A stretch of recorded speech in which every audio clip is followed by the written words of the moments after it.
Trois facteurs ou alors trois éléments clés déterminants pour un jeune diplômé ou non, ou pour un passionné de décrocher l'emploi ou alors le job inoubliable, le job inestimable qu'il aurait pu avoir. Soft skills, soft hard et puis compétences numériques de base. Voilà trois clés qui vous permettent et qui peuvent souvent passer avant votre diplôme. Les soft skills, c'est-à-dire des compétences humaines comme maîtriser ses émotions, travailler en groupe, travailler sous pression. Les hard skills, c'est-à-dire les expériences professionnelles qui développent des compétences pratiques. Et puis finalement les compétences numériques de base. Voilà trois facteurs, trois éléments qui vous permettent à coup sûr de décrocher un emploi de rêve quand vous êtes jeune diplômé ou quand vous êtes simplement passionné.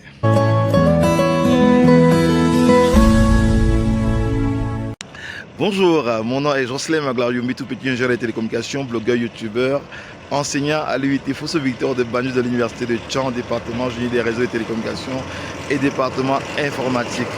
Dans cette vidéo, je voudrais qu'on puisse réfléchir ensemble sur l'impact de trois facteurs, les soft skills, les hard skills et puis finalement les compétences numériques de base, qui sont trois facteurs déterminants qui passent bien souvent avant le diplôme pour vous permettre de décrocher un emploi, à coup sûr un emploi de rêve et un job de rêve. Alors, décrocher un emploi, c'est pas seulement tenir compte des diplômes ou des certifications, c'est pouvoir avoir les trois facteurs dont nous parlions précédemment. Les soft skills, les compétences humaines, les hard skills, compétences professionnelles, pratiques, opérationnelles et finalement des compétences numériques de base. Ça veut dire quoi ou ça rime à quoi tout ceci? Quand vous avez un diplôme de technicien ou d'ingénieur ou de master ou un doctorat dans quelque domaine que ce soit, le tout n'est pas votre diplôme, le tout n'est pas votre certification.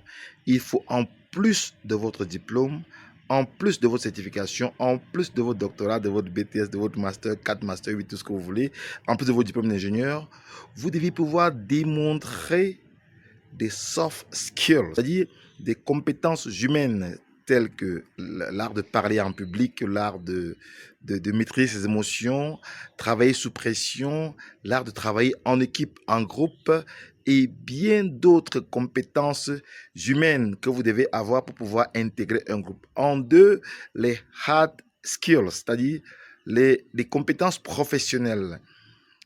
La plus petite compétence qu'elle soit doit être expérimentée. Vous devez pouvoir avoir des compétences palpables, expérimentables en fonction du domaine dans lequel vous êtes. Et puis finalement, les compétences numériques de base sont sont une condition sine qua non, c'est-à-dire suffisante et nécessaire pour pouvoir postuler aujourd'hui à un emploi. Par exemple, les compétences numériques de base, savoir envoyer un email, savoir faire une recherche sur Internet, savoir utiliser Internet, savoir utiliser les réseaux sociaux, savoir au moins la base, savoir faire un post, savoir faire un article, savoir faire...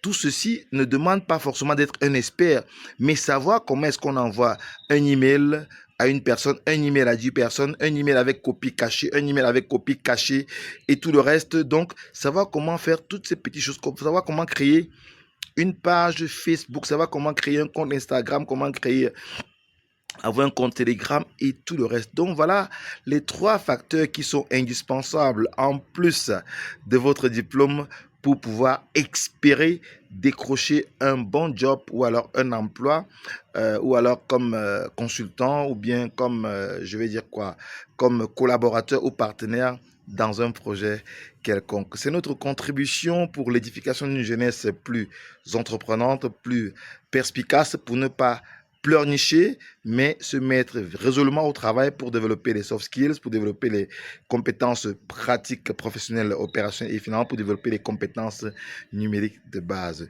Si ces thématiques vous disent, cliquez sur le bouton en bas de cette vidéo, abonnez-vous à notre chaîne et puis finalement partagez-la pour qu'on puisse avoir un impact global. Quant à moi, je vous dis ciao, à la prochaine capsule de Cyber Village. Bye bye.